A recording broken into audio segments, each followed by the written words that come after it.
प्रिय विद्यार्थियों, श्री गोविंद गुरु महाविद्यालय के YouTube चैनल में आप सभी तृतीय वर्ष भूगोल के विद्यार्थियों का मैं डॉक्टर आलोक जैन पुनः स्वागत अभिनंदन करता हूं।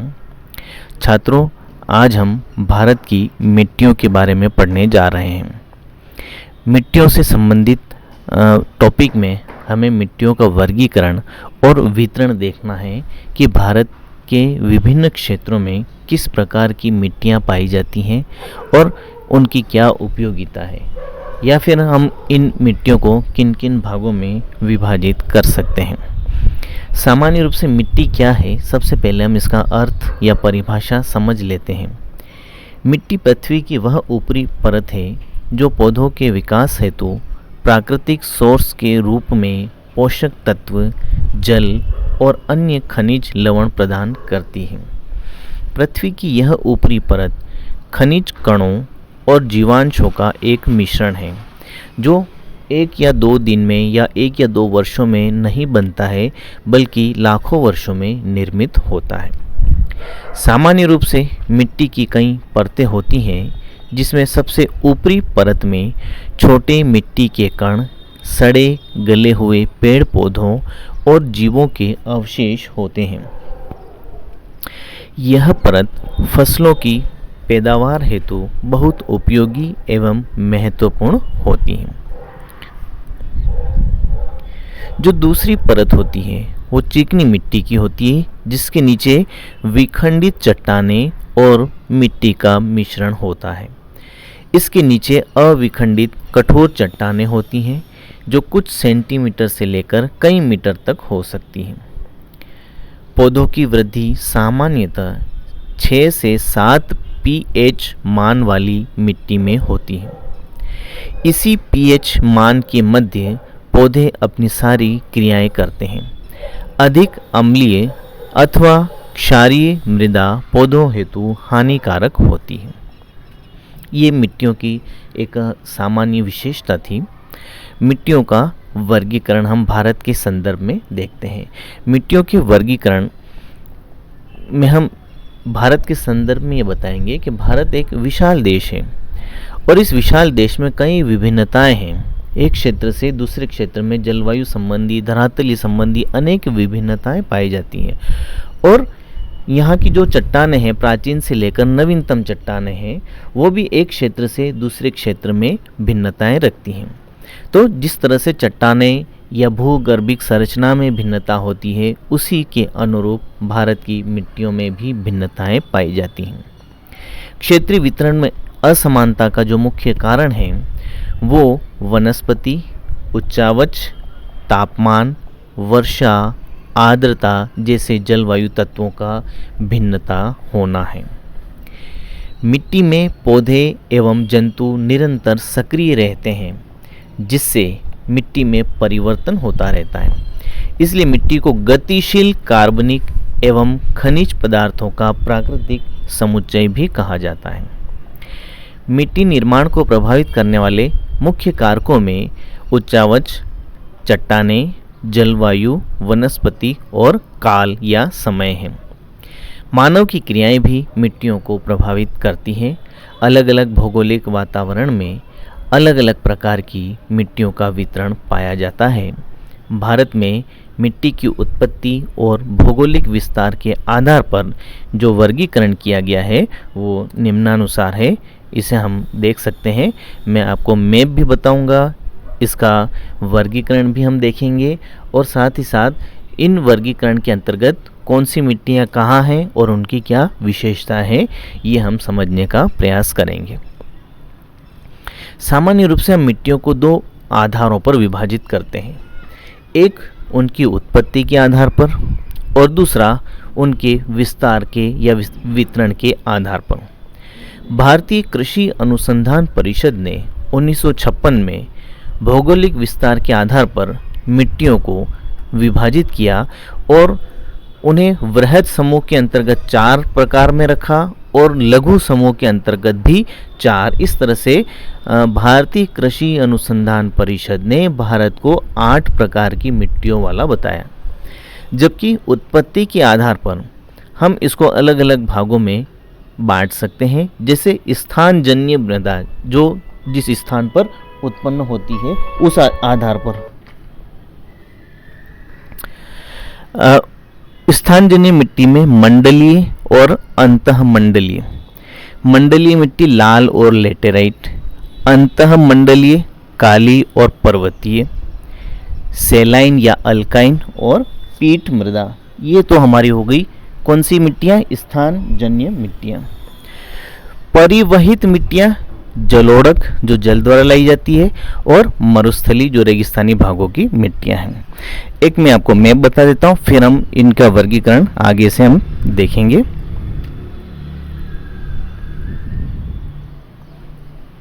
ये देखिए आप, ये भारत का मानचित्र है। इस मानचित्र में अलग अलग कलर के द्वारा भारत की मिट्टियों का वितरण दर्शाया है। जैसे आप सबसे पहले आप ये देखिए पर्वतीय भाग है ना, इस पर्वतीय भाग की जो मिट्टियां हैं वो वन और पर्वतीय मिट्टियां हैं। इसके बाद देखिए मैदानी भाग, ये आपकी जलोढ़ मिट्टियां, जो लाल कलर की क्षेत्र दर्शाए गए हैं वहाँ पर लाल और पीली मिट्टी, और इसके अलावा जो क्षेत्र हैं इस ब्लॉक में आपको स्पष्ट नज़र आ रहे हैं, उसके अनुरूप ही मिट्टियों का वितरण दर्शाया गया है। जो भारत की मिट्टियां हैं, जलोढ़ मिट्टियां देश के लगभग 40% क्षेत्र पर पाई जाती हैं, और इसका मुख्य क्षेत्र है सिंधु, गंगा और ब्रह्मपुत्र का मैदान। ऐसे क्षेत्रों में गेहूं, गन्ना, आलू, तिलहन आदि फसलें उत्पन्न होती हैं। लाल मिट्टी का विस्तार देश के 18% भूभाग पर है। इसमें संपूर्ण तमिलनाडु, कर्नाटक, महाराष्ट्र, उड़ीसा और एमपी का साउथ ईस्ट भाग शामिल है। इसमें मूंगफली, तंबाकू, ज्वार, कपास, गेहूं आदि की फसलें उत्पन्न होती हैं, और इस मिट्टी में लोहे की अधिकता पाई जाती है। काली मिट्टी का विस्तार देश के 15% क्षेत्र में है। महाराष्ट्र, गुजरात, एमपी, आंध्र और तमिलनाडु का पठारी भाग। कपास, सोयाबीन, ज्वार और गेहूं और चना इसमें उत्पन्न किया जाता है। लेटेराइट के अंतर्गत देश का लगभग 3% क्षेत्र आता है, जिसमें कर्नाटक, केरल और तमिलनाडु, कुछ भाग महाराष्ट्र, उड़ीसा के पर्वत प्रदेश क्षेत्र आते हैं। चाय, कॉफ़ी, रबर, काजू आदि उत्पन्न किए जाते हैं। और रेगिस्तानी मिट्टी जो नाम से स्पष्ट है, दक्षिणी पंजाब, पश्चिमी हरियाणा, राजस्थान और पश्चिमी उत्तर प्रदेश। बाजरा, ज्वार, मोटे अनाज इसमें उत्पन्न होते हैं। जीवांश और नाइट्रोजन का इसमें अभाव होता है। और पर्वतीय मिट्टी जो कश्मीर से अरुणाचल तक के पर्वतीय भागों में पाई जाती है। यहाँ सेब, नाशपाती, आलू आदि फसलों का उत्पादन किया जाता है। तो ये कुछ वर्गीकरण हमने मिट्टियों के बारे में देखा था। अब हम एक एक मिट्टियों की जो खास विशेषताएं हैं उनके बारे में हम समझने का प्रयास करेंगे। सबसे पहले हमने देखा था भारत की मिट्टियाँ, जिसमें पहला प्रकार आया था जलोढ़, अर्थात जल से उत्पन्न होने वाली। इन्हें हम काप या कछारी मिट्टी भी कहते हैं। विशाल मैदानों में इनका विस्तार है। तटीय मैदान, प्रायद्वीपीय भारत के नदी और डेल्टाई भागों में भी विस्तार है। लगभग 15 लाख वर्ग किलोमीटर तक फैली हुई है, और सबसे अधिक भूभाग पर जलोढ़ मिट्टी पाई जाती है। इसमें पोटाश और चूने की पर्याप्त मात्रा होती है। बलुई दोमट मिट्टी की जल धारण क्षमता सबसे कम होती है, क्योंकि इसमें भारी मात्रा में रवे होते हैं, जबकि चिकनी जलोढ़ मिट्टी में जल धारण की क्षमता सबसे अधिक होती है। भारत में जलोढ़ के अधिकांश क्षेत्र का संबंध अर्ध शुष्क जलवायु प्रदेश से है, और इसीलिए इनमें क्षारीय तत्वों की अधिकता होती है।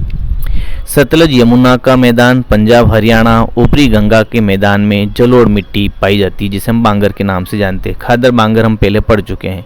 मध्य और निम्न मैदानी क्षेत्रों में बाढ़ के कारण मिट्टियों का नवीनीकरण हो जाता है, जिसे हम नवीन जलोढ़ मृदा या खादर के नाम से जानते हैं। ऐसी मिट्टियों में गेहूँ, गन्ना, जौ, दाल, तिलहन आदि उत्पन्न होती है। गंगा ब्रह्मपुत्र घाटी में जूट की फसल भी पैदा की जाती है। मृदा संस्तर या परिच्छेदिका इसमें नहीं पाई जाती है। भाबर, तराई, बांगर और खादर जलोढ़ मृदा को इन 4 वर्गों में डिवाइड किया गया है, जो हम पहले भी पढ़ चुके हैं। दूसरा जो मुख्य प्रकार है लाल पीली मिट्टी, जो भारत की दूसरी प्रमुख मिट्टी है।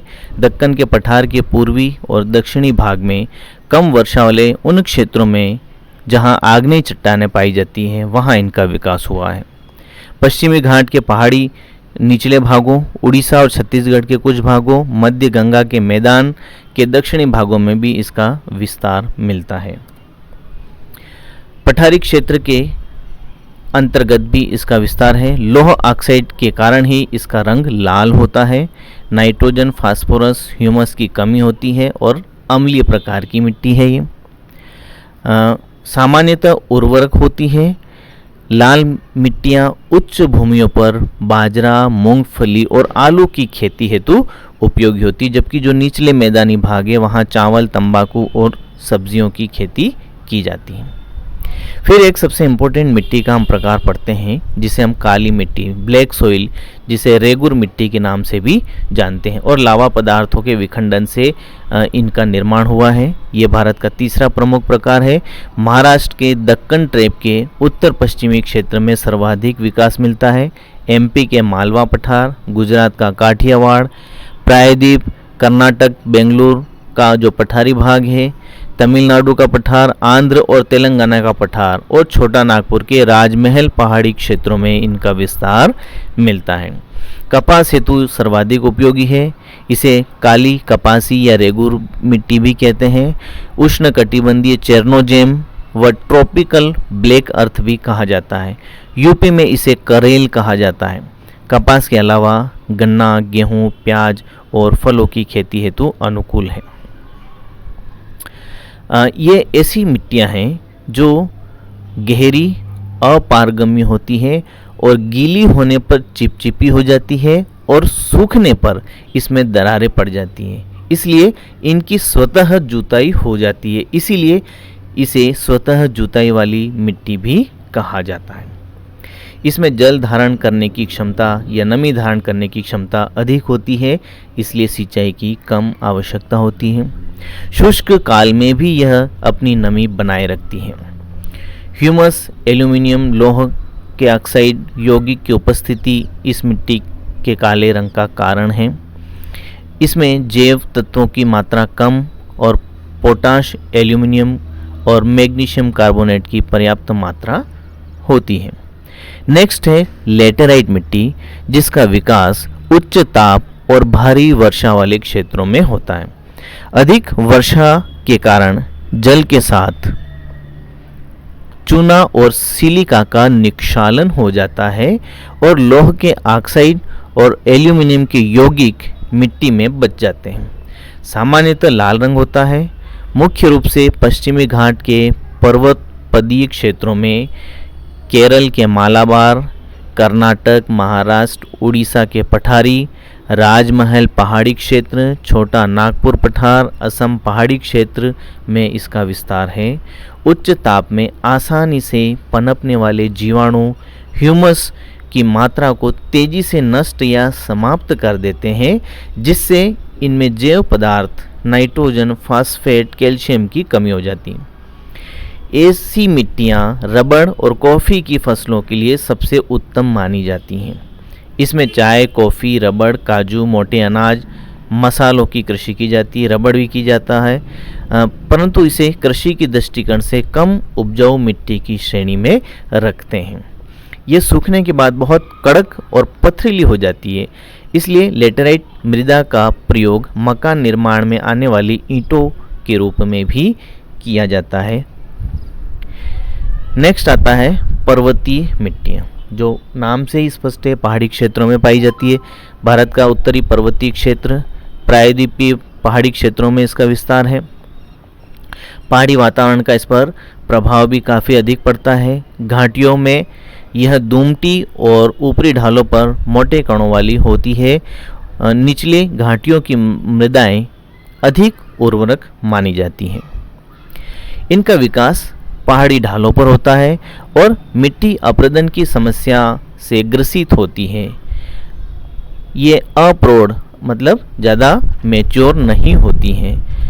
पर्वतीय मृदा अम्लीय प्रकृति की होती है क्योंकि जीवाश्मों की अधिकता के बावजूद भी जीवाश्मों का अपघटन नहीं हो पाता है। इसमें पोटाश, फास्फोरस और चूने की कमी होती है। मिट्टी में गहराई कम होती है, सरंध्र युक्त होती है। पहाड़ी ढालों पर विकसित होने के कारण यह मिट्टी बागानी कृषि जैसे चाय, कॉफ़ी, मसालों और फलों की खेती के लिए बहुत उपयोगी होती है। नेक्स्ट आता है शुष्क मरुस्थलीय मिट्टी। शुष्क मिट्टी का विकास अत्यधिक ताप वाले शुष्क जलवायु क्षेत्रों में होता है। यहाँ बहुत अल्प वर्षा और अत्यधिक वाष्पीकरण के कारण मिट्टी में नमी की कमी और कार्बनिक तत्वों की अल्पता हो जाती है, ह्यूमस की कमी हो जाती है, अतः यह अनउर्वरक हो जाती है। देश के लगभग 4.3% क्षेत्र में, या यूँ कहें कि देश की कुल मिट्टियों का लगभग 4% इसके अंतर्गत आता है।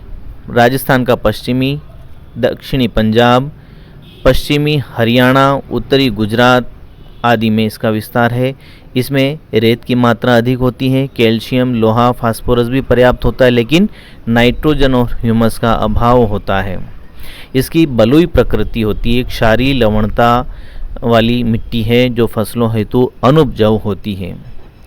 कम जल की आवश्यकता वाली फसलों को जैसे ज्वार, बाजरा, रागी आदि का उत्पादन ऐसी मिट्टियों में होता है। लवणीय मिट्टियाँ, इनका विकास शुष्क, अर्ध शुष्क जलवायु, जलाक्रांत अर्थात जल के अभाव वाले क्षेत्रों में होता है। ये मिट्टियाँ संरचना की दृष्टि से बलुई से लेकर दोमट तक हो सकती है। इनमें लवणों की अधिकता होती है। कृषि के दृष्टिकोण से ये अनउर्वरक मृदा है।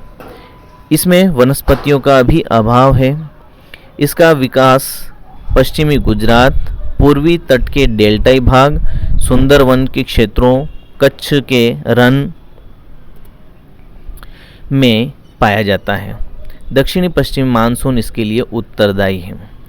शुष्क जलवायु भागों में सिंचाई के अत्यधिकता के कारण मिट्टी के ऊपरी परत पर सोडियम, पोटेशियम जैसे लवणों और क्षारों का जमाव हो जाता है, जिससे मिट्टी न केवल लवणीय मिट्टी में बदल जाती है बल्कि इसकी उर्वरकता पर भी प्रतिकूल प्रभाव पड़ता है।